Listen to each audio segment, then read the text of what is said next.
Okay, preliminary introduction.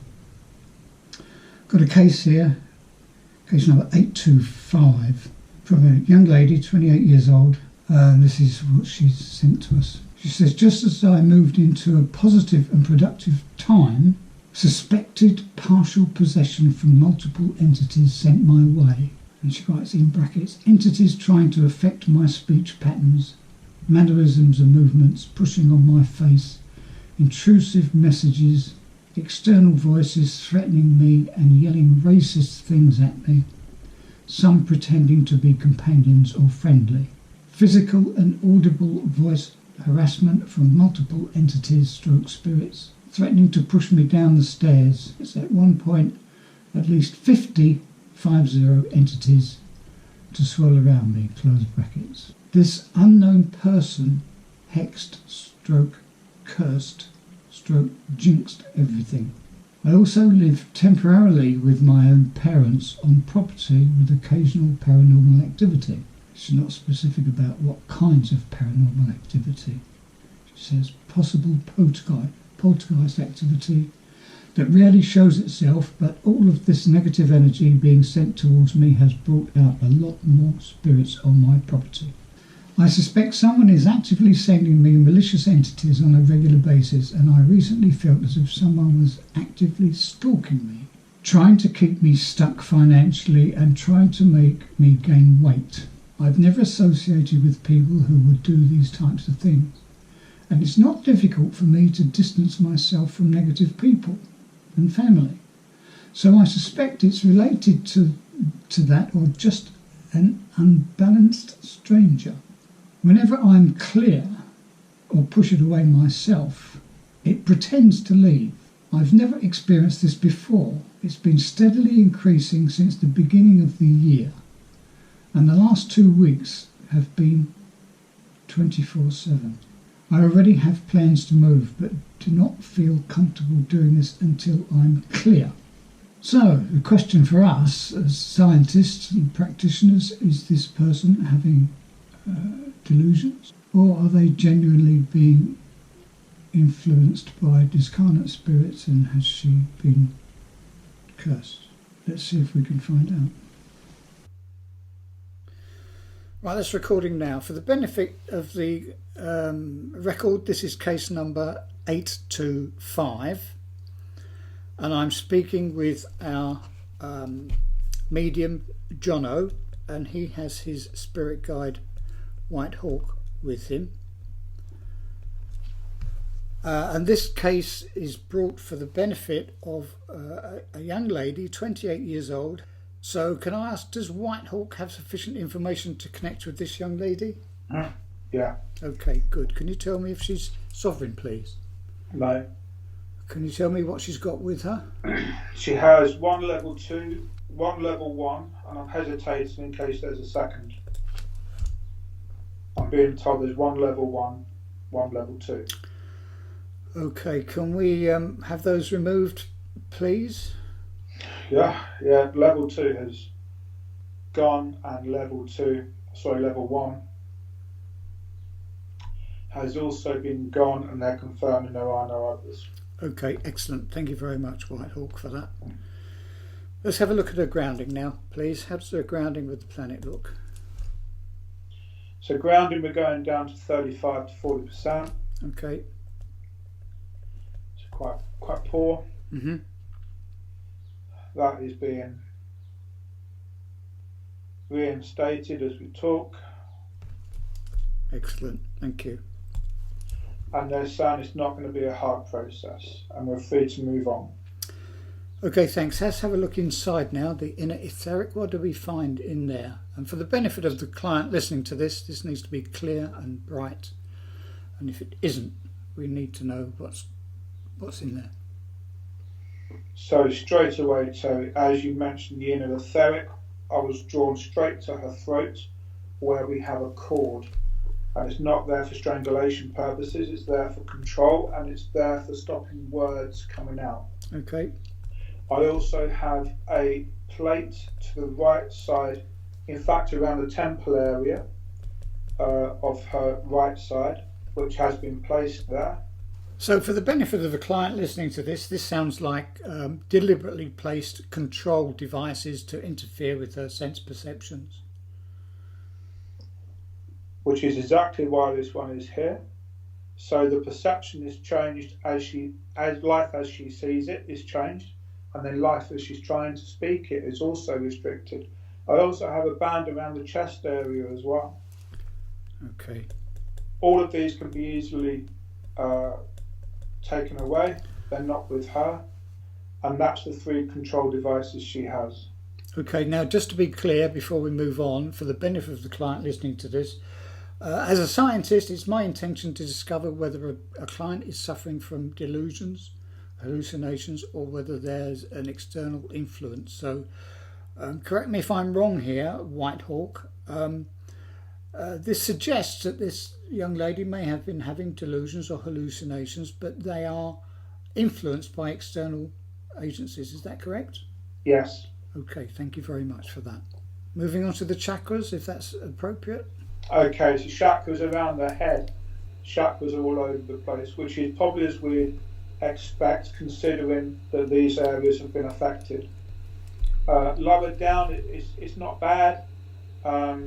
Base chakra is open, but we're looking at about 50% of strength, and then it gets weaker as we go up. And as soon as we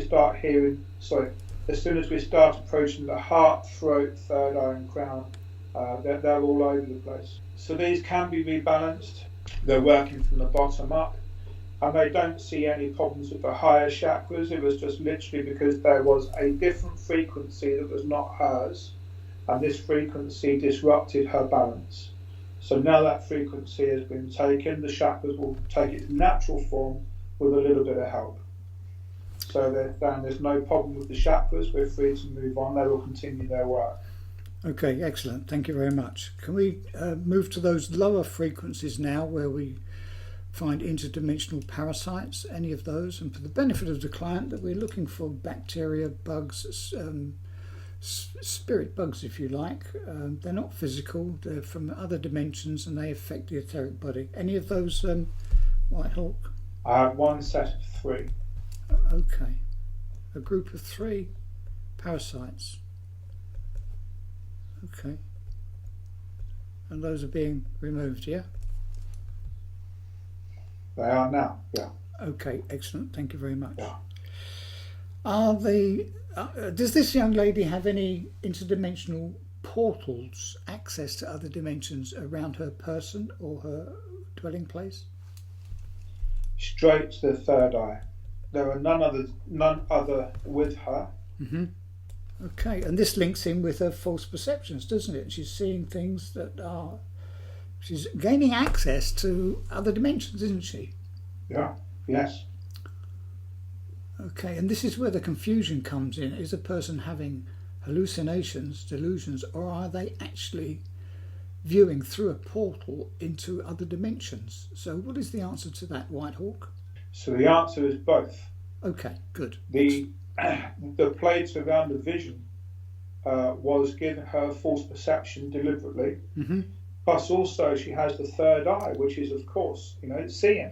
Yes. So there's a combination between the two, but there should be an immediate effect. Once we close this portal and seal it, plus the plate being taken away, there should be an instant improvement. So then she should be able to see things as they really are, not imagined. In reality, yes. Good, excellent. Are there any portals in her home? Going to her home, I'm being drawn to the bedroom. So the bedroom has one, and we're just checking around the home, and there are no others. So the portal around the third eye has been closed and sealed. The portal around the bed or in the bedroom has now been closed. Has anything been left behind? Are there any dark energies or entities around the home at all? No, I have no dark energies in the home now. Let's check now. In fact, just to qualify that, as we were about to move on, I was given the phrase, they come in visitation. They visit, do they, from time to time? Yeah. So we've closed the portal. So if the client is reporting that she feels or sees or senses the presence of discarnate entities, she's not imagining this, they've been real, yeah? Yeah, yes. Okay. And this will now stop? Yes. Okay, Whitehawk, thank you very much. Does she have any earthbound spirits around her at all? Okay, we have a female, mature in age, and there with love, not there with negativity.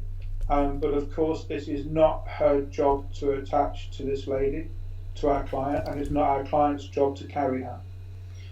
So she is there as an overseeing sight and thinks that she can help more as an attachment than she can from the light.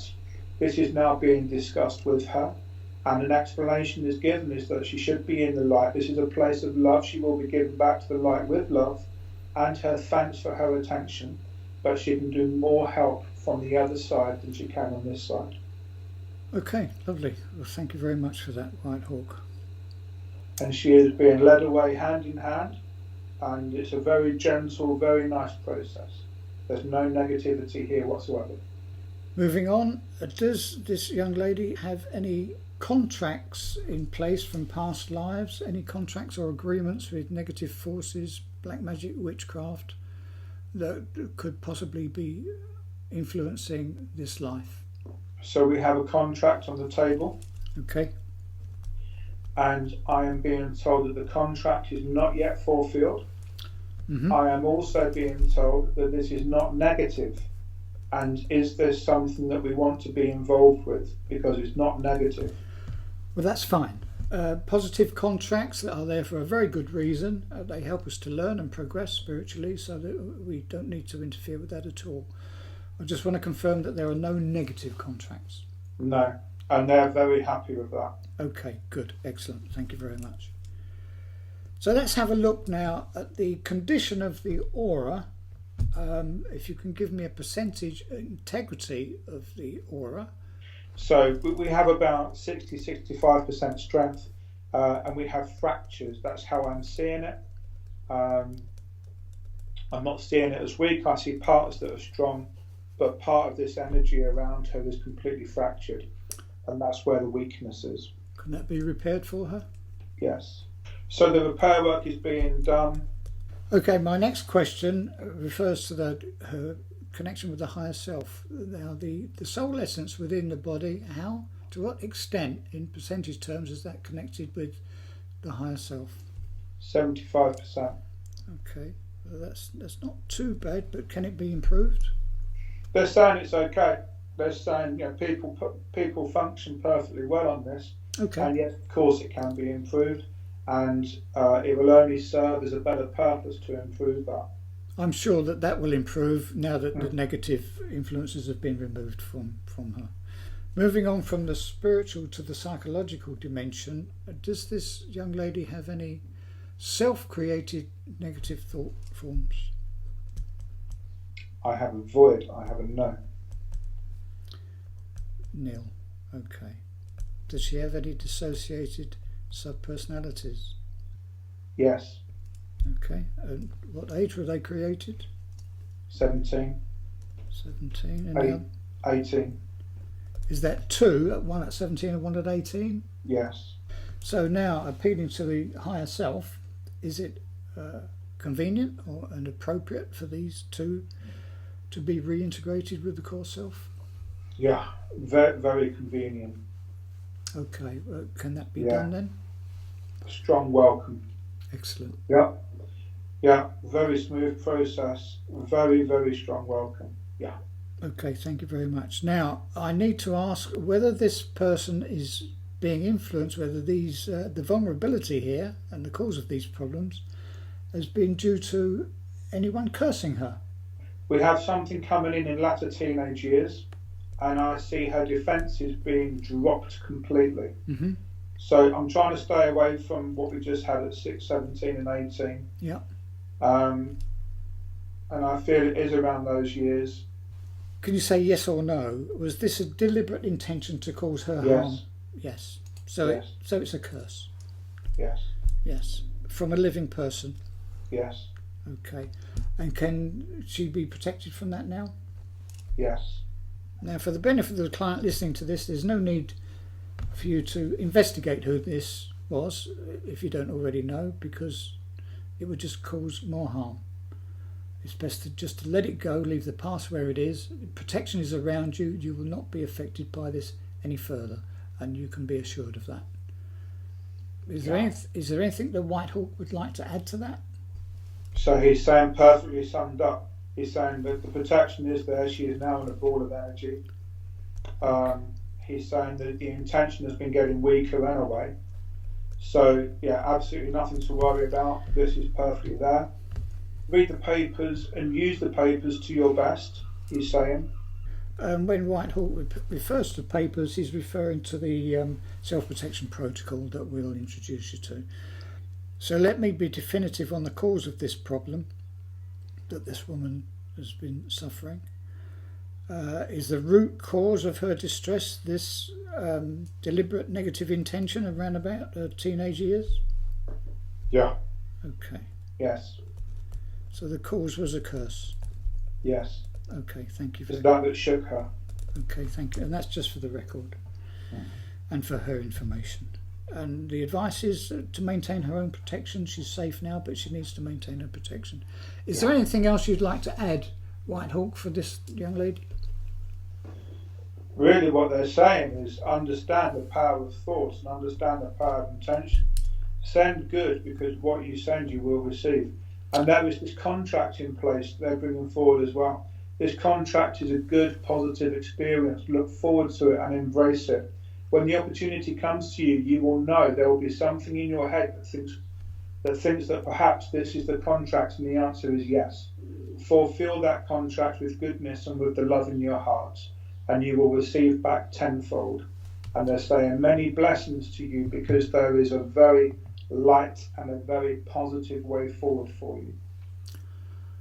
Thank you, Whitehawk, and our other friends in the spirit world, and thank you to Jono for allowing Whitehawk to convey this information to us. I'm going to ask you now, stay with us because we have another case to attend to. I'm just going to end this recording now.